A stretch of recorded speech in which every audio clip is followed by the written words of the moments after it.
From the University of North Dakota in Grand Forks, this is Studio One.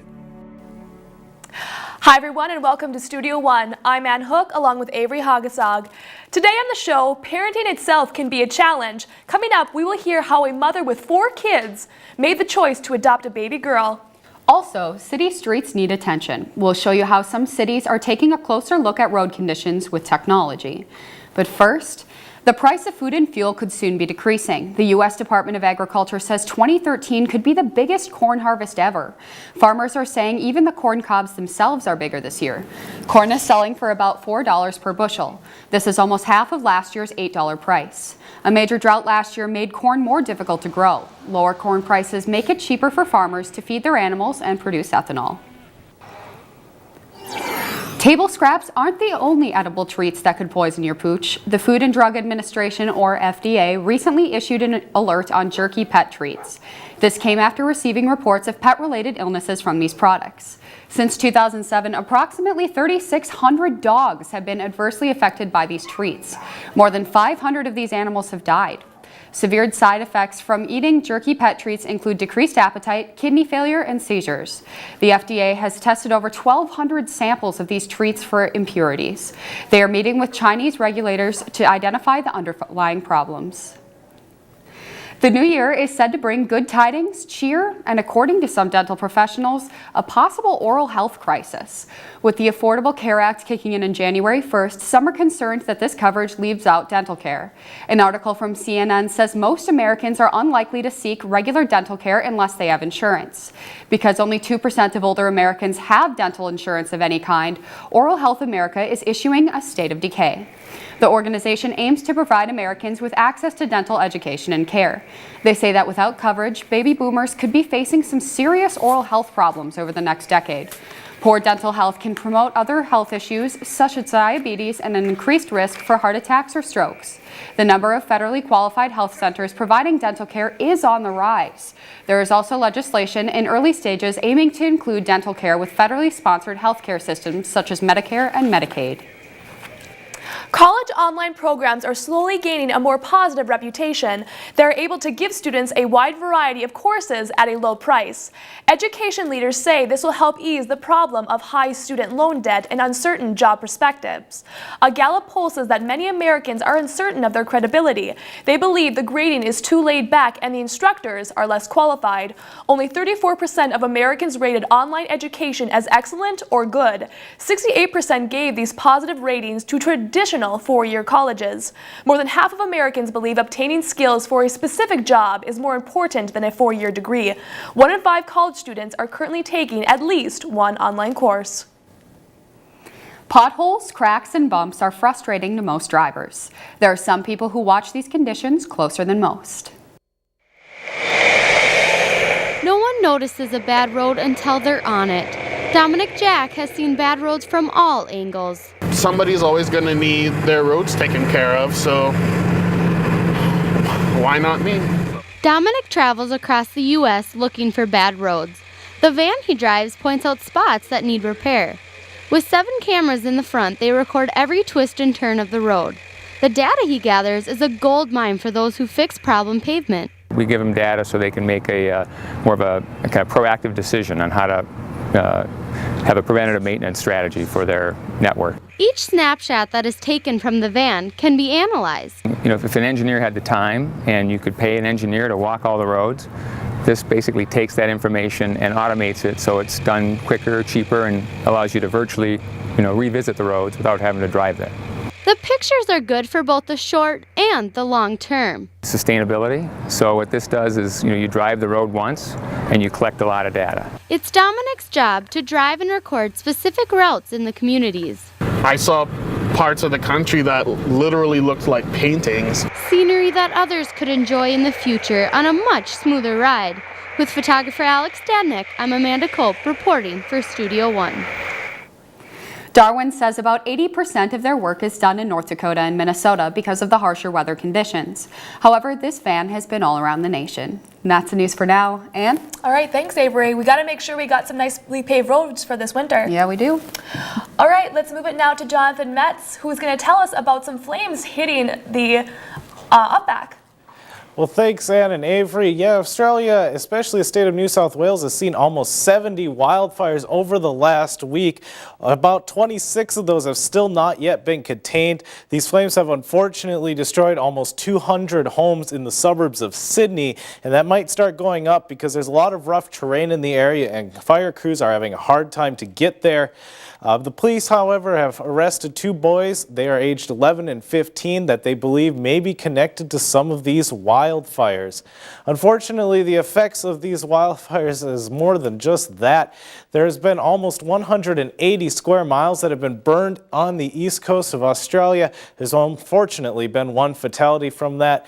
And these fires have been growing at a very fast rate. They've grown almost 22 miles just in 1 day. What's causing these fires? Well, unfortunately, we're moving into Australian summer, and that means there's a lot of hot conditions in the outback, and in addition to that, dry air is moving up the east coast, just fueling those fires, and unfortunately, that doesn't look like it's going to change anytime soon. A lot closer to home, however, during the government shutdown, the National Weather Service had to continue to provide weather services to the public, but there's another alternative that you may not be aware of. When checking the weather, many people turn to their local broadcaster or the National Weather Service. But there's another option that's more than just the routine weather forecast. Well, the government forecasters can't forecast everything. If you want specialization, then you do have to go to a private forecasting firm, and they will provide it for money. Private weather companies provide specialized services that the National Weather Service cannot. They forecast for power companies, transportation departments, and airlines. Their services are also used by unexpected organizations. They also forecast for the Minnesota Twins to provide weather information, and they also do the PGA Tour. Private weather companies come in all shapes and sizes, from the large to the small. Sometimes they run on a shoestring. There are private forecasting firms that are just 1 or 2 individuals. In 2005, Senator Rick Santorum proposed shifting most responsibilities of the National Weather Service to private companies. However, some question the wisdom of this. You wake up in the morning, do you put 50 cents into a machine and get a forecast? Private weather firms and the government may have different modes of operation, but they work together to provide the weather information the public relies on every day. However, private firms do typically rely on the National Weather Service to provide them the information they need to make those forecasts. And that brings me to our weather question for the week. Which state in the United States recorded the most wildfires in 2012? The answers are Arizona, California, Georgia, and Texas. Ann and Averi, I'll have the answer for you ready at the end of the show. All right, thanks, Johnathan. Can't wait to hear that answer. All right.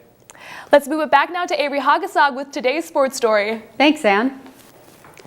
The opening game for any sport is just as exciting for the fans as it is for the players. Today we'll meet someone whose excitement is on the ice even though they aren't playing the game. Back in park. Ecstatic fans head towards the first home hockey game at the University of North Dakota.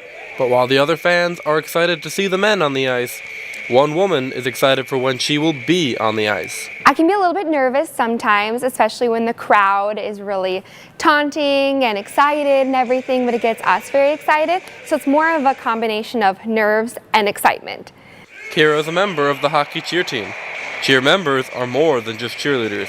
They have to keep their skates moving and their pom-poms grooving. It can be difficult, especially because in skating, we're used to very flowy, graceful movements, and cheerleading needs to be very strong. Kira says that combining these two is tiring both mentally and physically. The end of the game can be exhausting. By the third period, when there's 5 minutes left, we got to get our energy back somehow. I usually sneak in some coffee into the locker room sometimes. And the cheerleaders aren't the only ones that sometimes need that little boost of energy. Sometimes the crowd tends to die down, especially if we're losing by a few points, but we just really need to remember that we're cheerleaders. We're here to get the crowd going, get them involved in the game. And the crowd hears their cheers loud and clear. All the hockey players are just, that's one thing, the team, but they are the heart and soul of the team for sure. I think I'm going to be very sad the last game. My very last game as a cheerleader. My mom will probably cry her eyes out, but I have amazing memories. With the crowd on her side and one last season in front of her, Kira can look back and know that she and her team helped make the game better. Tim Ullman reporting for Studio One. Kira had more than 15 years of figure skating experience before she joined the team. The hockey cheer team was her first time cheerleading. And that's a sports story for now. Anne? All right, thanks, Avery. You gotta have some spirit in those pom-poms. Adoption helps link orphan children with a family. Next, we will hear a woman's story of how she is soon traveling overseas to meet her new daughter.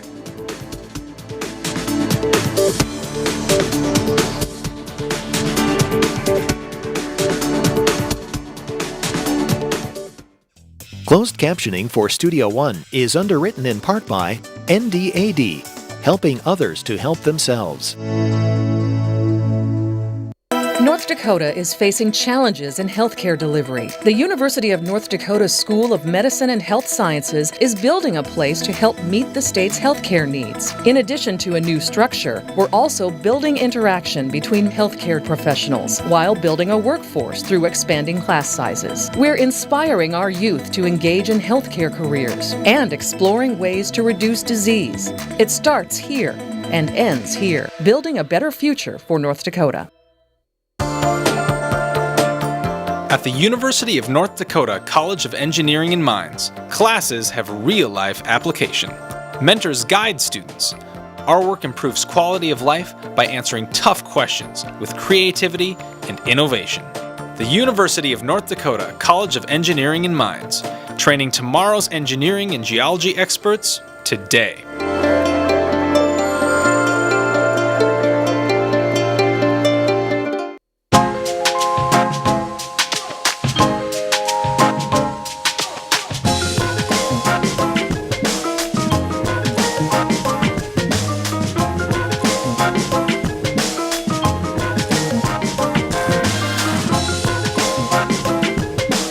The University of North Dakota College of Business and Public Administration, connecting vision to innovation.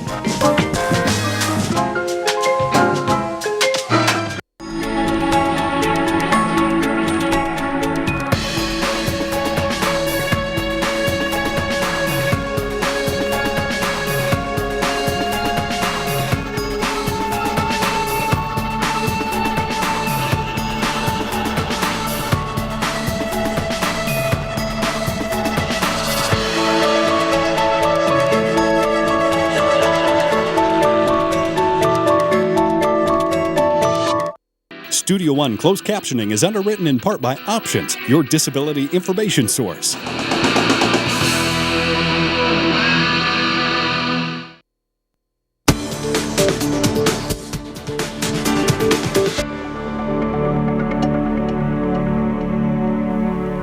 Adoption can be a long process. However, most parents would agree the benefit of welcoming a child into a family outweighs the wait. Mother of four, Stacy Scott, will soon travel to Eastern Europe, where she will meet her new daughter for the first time. Well, thank you so much for being on the show today, Stacy. Yeah, you're welcome. Well, now I have to ask you, after being a mom to 4 kids, what really made you want to adopt? My husband and I had always had a desire to adopt and give a home to a child that didn't have its own family. For 4 years, the first 4 years of our marriage, we did foster care, and we always thought we would adopt through the foster care system, and that's just not how it worked out. So it was kind of a desire of ours from the very beginning, and we just didn't know when it would happen, and this was the time that we felt like it was time for us to move in that direction. What was the organization that you decided to adopt through? We found an organization called Reese's Rainbow, and we just did a Google search basically because we knew we wanted to do a special needs adoption, and so we learned about them just on the internet and looked through all the photos that they had of the kids on there and learned more about them. So that's the organization we're using. Why did you decide to adopt overseas instead of within the U.S.? Because overseas there's an estimate about 153 million orphans worldwide, and so we knew that in the United States, for the most part, there are parents waiting for kids, and if you're going internationally, it's the other way around, where there is millions of kids waiting for a parent to come get them. So that's why we felt we could make the biggest impact by just leaving the borders of the United States and going internationally. Well, I really want to hear. Tell me about that fateful Thursday when you found that picture of your new daughter. Yeah, I had come across Reese's Rainbow, and I looked through, I don't know, over 100 pictures, and I had come across her picture, and I just went back to it several times, and a couple days later I told my husband about it and just said, hey, I can't get this little girl out of my mind. And so we talked briefly about it, and then one thing led to another, and he was kind of on the same page with me of let's find some more information out and let's start moving forward with it. How were you feeling that day? Was it almost like the bond that you had when you first had your own children? It was kind of just so surreal for us. It was just like we knew we were looking into the eyes of our child, and just like we are supposed to move forward and learn more about her and see how we can bring her home. Out of all the kids that we looked at, we just knew that about her. Well, you went on the internet, you found somebody that you really wanted to adopt. Now is the time to tell your husband. How did you come and approach him with this? You know, it wasn't too shocking for him. Like I said, it's something we've been pursuing for a while. It's a conversation we had had on and off a lot. And so when I just went to him and said, hey, I found this. Let me tell you about it. I want you to look at it and see what you think. I want to know what your thoughts are. So he wasn't shocked by it by any means. Well, you have a master's degree in special education. Yep. Did that have any bearing of why you wanted to adopt a child with special needs? I don't know if it had any bearing, but it just gave us a level of comfortability where it wasn't quite as terrifying to us, just because we had some background knowledge of knowing what to expect or what we might be walking into, which, because the fear wasn't there, which is why we wanted to pursue that avenue as well, because not only is she an orphan, an international orphan, she also does have special needs, and so she gets overlooked a lot more often than any other child. So that's really why we wanted to reach out and bring her into a home. Well, as you were saying before, there is 1,000 children in the U.S. and also overseas, but why choose her? I don't know if I can say for sure why her. It's just, we just knew that that was the one for us. We just really felt in our hearts that we were supposed to pursue her. And we, starting from the beginning, we didn't have confidence that at the end she would be the child that we adopted, just because things don't always work out when you're adopting the way that you had hoped and planned from the beginning. But we knew from seeing her picture and learning more about her that she was the catalyst to get us going and moving in that direction. Well, we have two of them in the audience today, but how did you tell your children that they would be having a new sibling? We just told them at dinner time. We just had explained to them, and part of, especially our older ones, they remembered when we did foster care. So we kind of just talked about that. They knew that there are kids that don't have mommies and daddies, and we just said we are going to start adopting. They knew what adopting was, and we told her about this little girl, and that we told them about her special needs and where she was. We took out a map and showed them where her country was and just kind of explained the whole process to them. They were so excited. What awareness do you hope to raise about adoption? We really want other families to know that it's possible for you. It's possible for most families to pursue an international adoption. I think one of the biggest obstacles for people is the financial piece of it. It costs, our adoption is going to cost an estimated about $25,000. And I'm a stay-at-home mom. My husband's an addiction counselor. We don't make a ton of money, but we've just worked really hard doing various garage sales, selling things around our house. I sold at the farmer's market this summer. We've done a lot of fundraising, and it's just been amazing how blessed we have been and how things have just come together, and it's possible for most families to pursue this. Well, I can just imagine all the emotions and how you must be feeling, but tell me, how do you feel knowing that within a short time you will be a mom again? We are so excited. I am just like adding any other child, whether it's biologically or through adoption, we're excited, we're nervous, we don't know what's really going to happen. We know there's going to be an adjustment period. It could be a little rough for a few weeks. So we're prepared for all of that, but we are absolutely excited. Well, I wish you all the best luck and all the joy as you welcome your new daughter. Thank you for sharing your story and being on the show today. Thank you very much. Coming up, ask a parent what is most important, and they'll likely say their kids. We'll talk to a woman whose story of great loss is shared to educate others about a serious issue.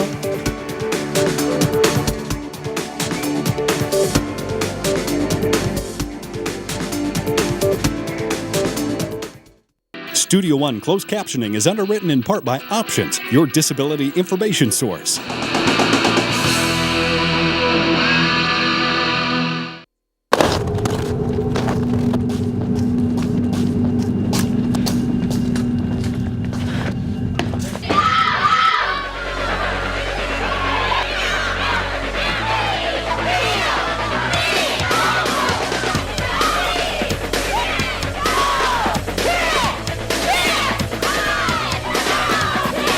It's not the size of the woman in the fight. It's the size of the fight in the woman. Some consider graduation the end of the college experience. For others, it's just the beginning. And the university provided an environment where I could grow. And many years after I graduated, I'm still receiving dividends from my experience as a student at UND. The University of North Dakota Alumni Association is committed to growing the university by growing the alumni family.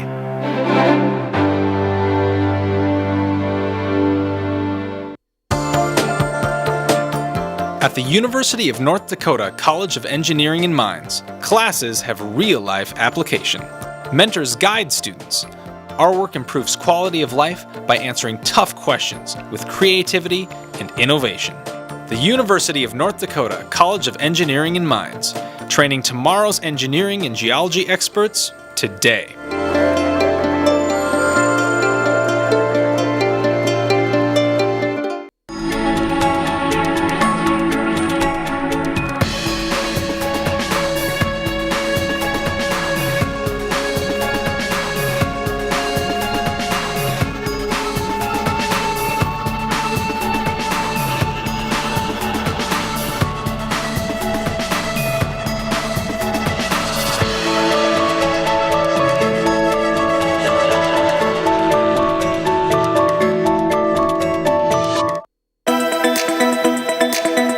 Admire the faculty. They're the ones that kind of helped push me through this. Courses are hands-on and interactive. The communication program has so many different facets to it. One of the great things about the staff in the communication department is that they love what they do. They encourage you to really critically think and analyze everything you're learning. They're so into it, and it makes you want to be into it.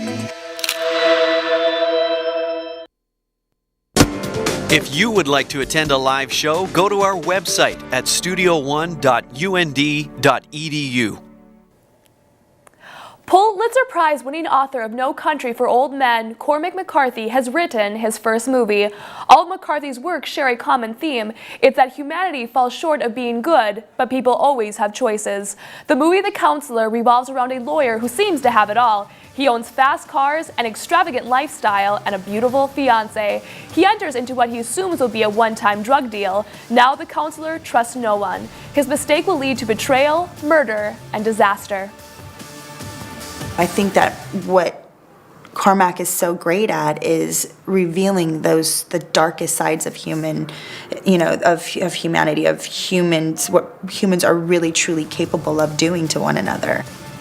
Other stars in The Counselor include Brad Pitt and husband and wife Javier Bardem and Penelope Cruz. The movie was shot in Spain and London during the 2012 Olympic Games. The Counselor is in theaters October 25th with an R rating. Around this time of year, the weather fluctuates a lot. So does our health. Some doctors say that staying at home may be the best answer to the flu. Most patients leave the hospital as sick as they were when they entered. They say most times it just needs to run its course. We want your thoughts on what helps you when you have the flu. When I get sick, I like to lay low. I drink lots of fluids. I usually like to snuggle up in front of the TV with the fire on and just take it easy. Usually I drink a lot of orange juice and get some sleep. I know a lot of people go to work when they shouldn't and consequently probably infect other people. Try to get a lot of rest. Okay. Yeah. A cold and flu remedy, pill form. Probably less work and more sleep. Treating the symptoms. If I'm achy, I'll take ibuprofen, but definitely just keeping fluids in and keeping your diet up, keeping yourself fed helps you get better. When I'm feeling sick, the only thing that makes me feel better is chicken noodle soup and Sprite. Maybe some orange juice. A comment from our Facebook page from South Dakota. Ashley says, my flu remedy is chicken noodle soup and sleep. My mom always made me drink soup and sleep when I was younger, and it stuck. John from Bismarck says, some chicken noodle soup, a big bottle of yellow Gatorade, and every episode of Boy Meets World. Victims of domestic violence and those affected by it may find it hard to talk about. One mother shares her daughter's story in order to break the silence. Sounds cut through the silence as you walk into the room. Clotheslines stretch over hundreds of feet, holding more than just clothes. Victims of domestic violence and those affected by it decorate t-shirts like these to share their story. This program is called the Clothesline Project. It includes an event to raise awareness of domestic violence, something Linda Walker is familiar with. 10 years after the disappearance of her daughter, Linda returned to the University of North Dakota to share Dru Sjodin's story.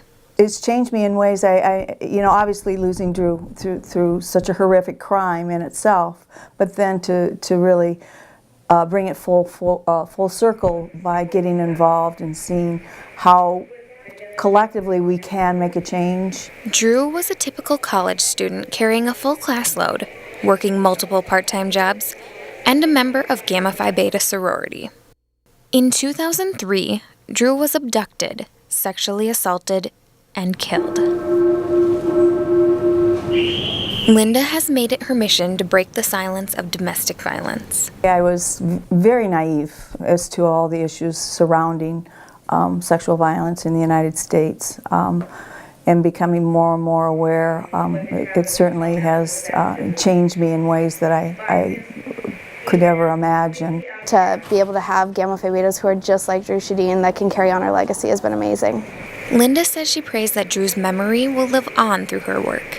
It is her hope that by raising awareness, she can be part of the solution to making our communities safer. Reporting for Studio One, I'm Katie Wilson. This story featured the North Dakota Clothesline Project. The program began in 1990 in Cape Cod, Massachusetts, and has spread around the nation. For more information about this program or domestic violence-related issues, you can go to clotheslineproject.org. All right, thanks Avery for that. Let's move it back now to Johnathan Metz in studio with a final look at today's weather. How's it look, Johnathan? Well, Ann, let's take a look at that temperature map for you. It's going to be cool across much of the upper Midwest, but the only warm spot really is going to be down in Florida, but a little bit up in Washington State as well.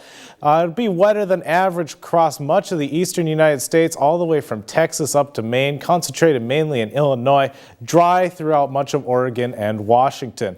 Brings me back to our weather question for the week. Which state in the United States recorded the most wildfires in 2012?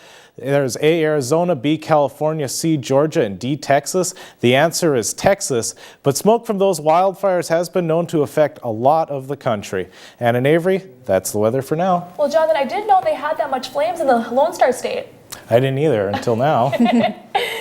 As always, you can follow us through social media or get more information on our website. From all of us at Studio One, have a great week. See you next week.